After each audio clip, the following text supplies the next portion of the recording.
बिस्मिल्लाहिर्रहमानिर्रहीम। अस्सलाम वालेकुम। मैं हूं आमिर और आप देख रहे हैं मेरा यूट्यूब चैनल। आज हम क्लास 9 की एक्सरसाइज 7.2 का क्वेश्चन नंबर 11 करेंगे। In each of the following checks whether two lines are. ये दो हमें पॉइंट ए जो हमें दिया गया है, इसमें दो हमें जो है ना वो लाइंस दी गई है, जिसके अंदर इनको सॉल्व करके हमने बताना है कि आया ये लाइनें पैरेलल है, परपेंडिकुलर है या पैरेलल और परपेंडिकुलर नहीं है। तो इसके लिए हमें ये जो जुज दिए गए हैं दो, इसके अंदर हम ये वाला फार्मूला लगाएंगे। इस फार्मूले की मदद से हमें इन लाइंस का पता चल जाएगा। तो ये हमारे पास जो फार्मूला होता है ये होता है y = mx + c। ठीक है, अब हमारे पास y हमेशा प्लस में होता है, तो ये हमारे पास वैल्यू है y इधर ही रहेगा और ये दोनों वैल्यूज दूसरी तरफ हम ले जाएंगे। जहां पर ये वैल्यू प्लस की है, जब इस तरफ जाएगी तो ये माइनस की हो जाएगी, -2x आ गया। ये माइनस का इधर था तो इस तरफ आकर प्लस का 3 आ जाएगा। तो अब y = mx, ये जो बेसिकली हमें इसका स्लोप मालूम करना था, तो m हमेशा स्लोप की जगह पर होता है और m की जगह पर ये जो वैल्यू है तो ये m1 = किसके बराबर आ गया, -2 के। तो ये जो इसका स्लोप आया है वो -2 आया है। अब हम इस वैल्यू की तरफ जाते हैं तो इसका भी स्लोप मालूम करना है और y की वैल्यू हमेशा पॉजिटिव होनी चाहिए, तो ये y की वैल्यू इसी तरफ हमारी रहेगी 2y = ये दोनों वैल्यूज इस तरफ चली जाएंगी, ये प्लस की है इधर जाकर माइनस की हो जाएगी 4x, ये प्लस का इधर जाकर माइनस का होगा ये 5। अब आगे चले तो ये y आ जाएगा = ये जो 2 है इन दोनों के नीचे आ जाएगा 4x - 5 इसके नीचे। अब y = ये 2 इससे भी मल्टीप्लाई हो रहा है, इससे भी मल्टीप्लाई हो रहा है, तो हम इसको अलग अलग करके लिख लेंगे ऐसे और -5 और ऐसे। अब ये देखें 2 एक बार 2 तो 2 बार 4, तो y हमारे पास कितना आ जाएगा, -2x और ये आगे आ गया -5/2। तो देखें तो हमारे पास फार्मूले की जो इक्वेशन है वो हो चुकी है। अब देखें यहाँ पर m जो है हमारा कितना आया है, m2 = -2 के। अब देखें m2 -2, m1 -2 एज, तो हम लिखेंगे एज m1 = है m2 के, so lines are parallel. Question B है अब हमारे पास, इसको अब हम देखेंगे तो हमारा यही है 3y इसी तरफ रहेगा और इक्वल हमारे पास क्या है, वो है 2x + 5। अब इधर y आ गया और इधर हमारे पास क्या आ गया, 2x + 5 है और ये वाला 3 इन दोनों के नीचे आ गया।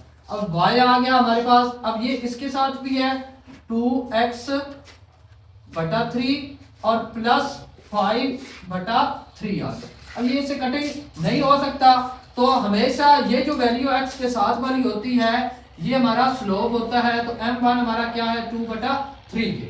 अब हम दूसरी इक्वेशन की तरफ चलते हैं, तो इधर देखिए x जो है 2y एक तरफ हमने रखना है, बाकी दोनों वैल्यू दूसरी तरफ ले जानी है। ये वैल्यू जब उधर जाएगी तो -3x हो जाएगी, ये भी इधर आएगी तो ये +8 हो जाएगी। दोनों वैल्यू जब उधर जाती हैं तो इनकी जो वैल्यूज हैं वो चेंज हो जाती हैं।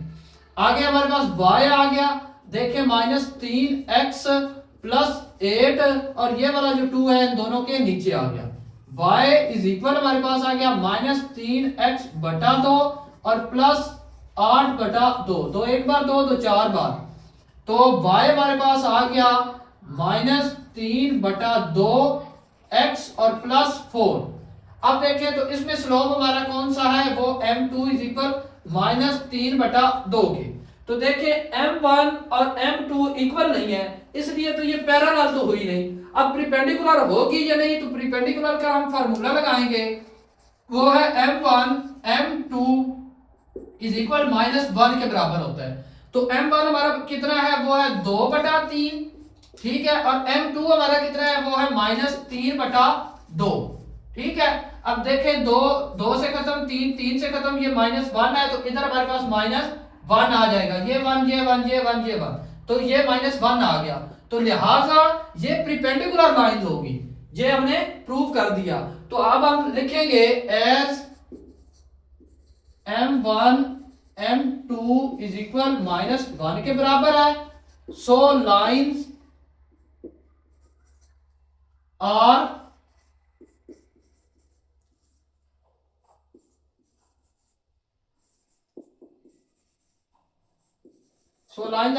परपेंडिकुलर।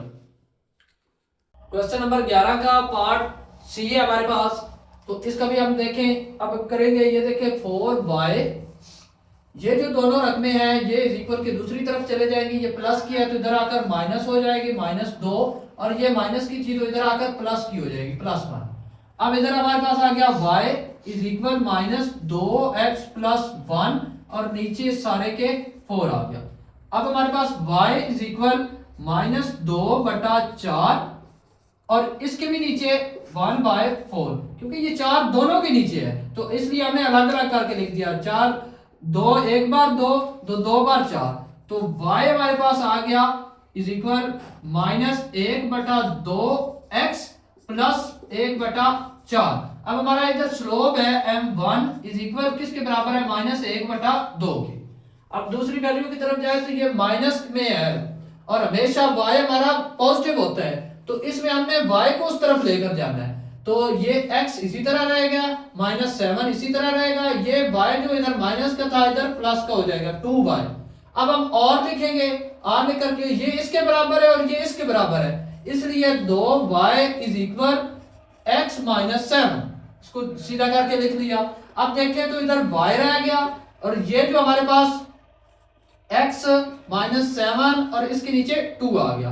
अब देखें तो y इज इक्वल x - 2 और 7 - 2, और देखें तो अब हमारे पास y जो आ गया है ये हमारे पास आ गया 1/2, और इसी तरह अब देखें तो ये जो m2 है हमारा यहाँ पर, वो इधर आ गया, ये 1 कंसीडर होता है तो 1/2 आ गया m2 जो हमारा इधर का स्लोप है। तो अब देखें m1 -1/2 है और m2 हमारा कौन सा है, वो 1/2 है, तो ये इक्वल नहीं है, ये पैरेलल तो ना हुए। परपेंडिकुलर चेक कर लेते हैं, तो परपेंडिकुलर का हम फार्मूला लगाएंगे, m1 m2 इज इक्वल -1 के बराबर आना चाहिए।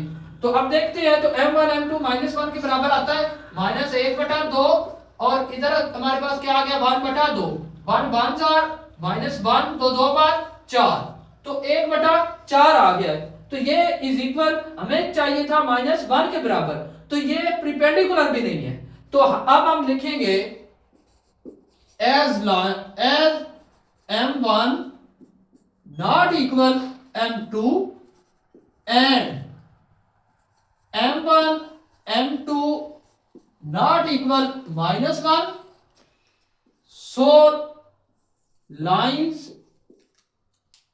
are neither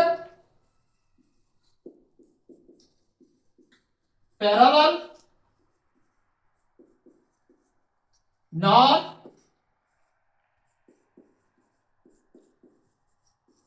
perpendicular। नंबर 12 है, फाइंड एन इक्वेशन। एक इक्वेशन बनाए ऑफ द लाइन थ्रो, दो लाइनें के ये and parallel to the line.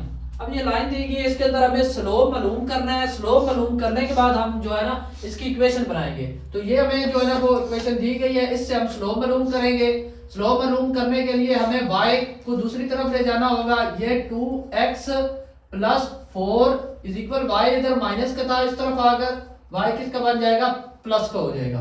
r लिखकर हम उसको इधर ले आएंगे, 7y इज इक्वल 2x + 4 आ गया।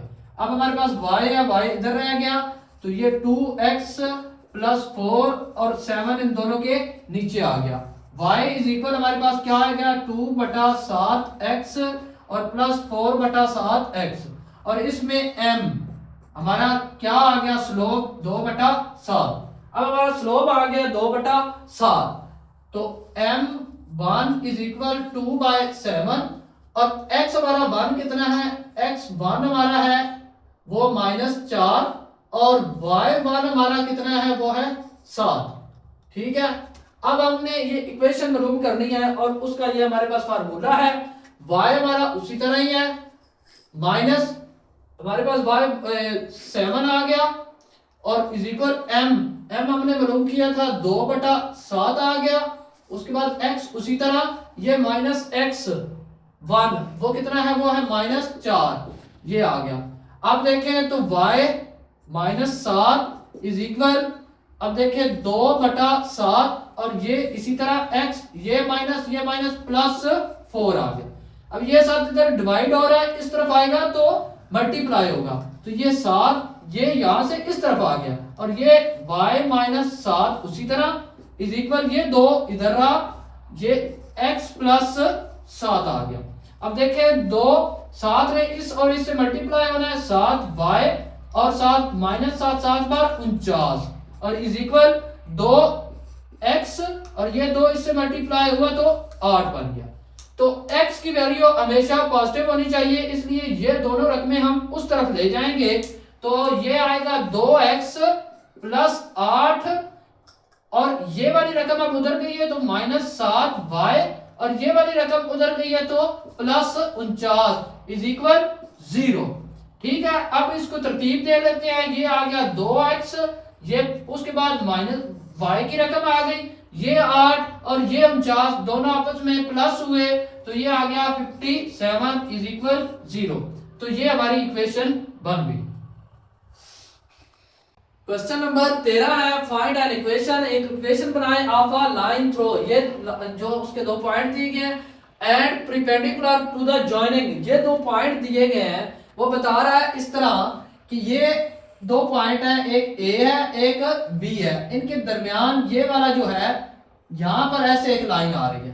ठीक है, उसकी मदद से हमने अब सबसे पहले हमने इसका और इसका स्लोप मालूम करना है, फिर इसके स्लोप की मदद से इसका स्लोप मालूम करेंगे। इसका स्लोप मालूम होने के बाद ये हमें 2 एंगल दिए गए हैं, फिर हम इक्वेशन बना सकेंगे। तो बेसिकली क्वेश्चन ये है। अब सबसे पहले हम इसका स्लोप मालूम करेंगे, स्लोप मालूम करने का फार्मूला हमारे पास ये है, तो अब हम स्लोप मालूम करेंगे m1 इज इक्वल y2 हमारे पास कितना है 7 माइनस फार्मूले का y1 हमारे पास कितना है वो है -8। ठीक है, x2 हमारे पास 10 है माइनस फार्मूले का x1 हमारे पास कितना है वो है 15। ठीक है, अब m1 इज इक्वल 7 और +8 और नीचे क्या आएगा 10 माइनस माइनस +15 इज इक्वल क्या आ जाएगा 8 और 7 15 और नीचे क्या आ जाएगा 25। तो 5 3 बार 15 और 5 बार 25।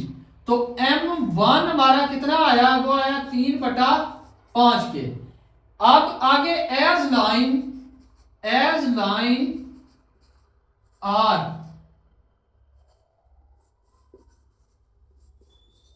परपेंडिकुलर, अगर लाइनें परपेंडिकुलर हो तो उसका फार्मूला हमारे पास क्या है वो है m1 m2 इज इक्वल -1 के बराबर है। अब m1 हमने मालूम कर लिया है, वो हमारे पास कितना है वो है 3/5। m2 हमने क्या करना है वो मालूम करना है, माइनस हमारे पास 1 है। अब ये 5 इधर डिवाइड हो रहा है उस तरफ जाएगा तो मल्टीप्लाई हो जाएगा, यहाँ 3m और इधर हमारे पास -1 मल्टीप्लाई 5, ये वाला 5 इस तरफ चला गया।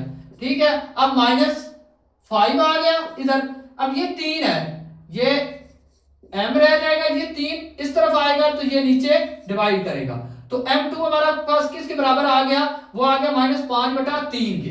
अब m इज इक्वल हमारे पास किसके आ गया m2 लिख लें, ये m2 वो वाला है जो हमने जिस लाइन का के ऊपर हमने इक्वेशन मालूम करनी उसका हमने पहला हमने इसका मालूम किया, फिर हमने इसका स्लोप मालूम किया। अब हम इक्वेशन बनाएंगे तो m2 हमारा है -5/3 और x हमारा कितना है वो है x5 और y हमारा कितना है वो है -8। अब हमने ये फार्मूला लगाया है और इस फार्मूले की मदद से अब हम करेंगे तो यहां पर हमारे पास y आ जाएगा माइनस y हमारे पास 8 आ गया। उसके बाद m हमारा कितना है -5/3 आ गया। उसके बाद x आ गया और हमारा x कितना है वो है -5 के बराबर। अब हमारे पास ये y आ गया और +8 आ गया, इधर माइनस हमारे पास 5/3 है और इधर हमारे पास क्या आएगा x 5 आ गया। अब ये जो 3 है ये इससे डिवाइड होगा, तो इधर ये मल्टीप्लाई डिवाइड हो रहा था, इधर आकर मल्टीप्लाई होगा। y प्लस 8 आ गया, उसके बाद माइनस 5 आ गया, उसके बाद x माइनस 5 आ गया। अब ये 3y आ गया और 8 3 बार 24 आ गया इज इक्वल माइनस 5 x आ गया और माइनस माइनस प्लस 5 5 बार 25 आ गया। अब ये देखें x की वैल्यू माइनस में है, ये इसको इधर ले आएंगे तो ये हमारे पास आएगा 3y प्लस 24 प्लस हमारे पास ये माइनस का उधर था इधर प्लस x और ये माइनस 25 आ गया इज इक्वल 0 के बराबर। अब आप इसको अरेंज कर लेंगे, पहले x की वैल्यू आती है तो 5x प्लस 3y, उसके बाद ये देखिए 24 प्लस का है और 25 माइनस का है, 25 माइनस में से 24 निकाले तो माइनस 1 हमारे पास आ जाता है इज इक्वल 0। तो ये हमारे जो इक्वेशन है वो फाइंड कर ली है।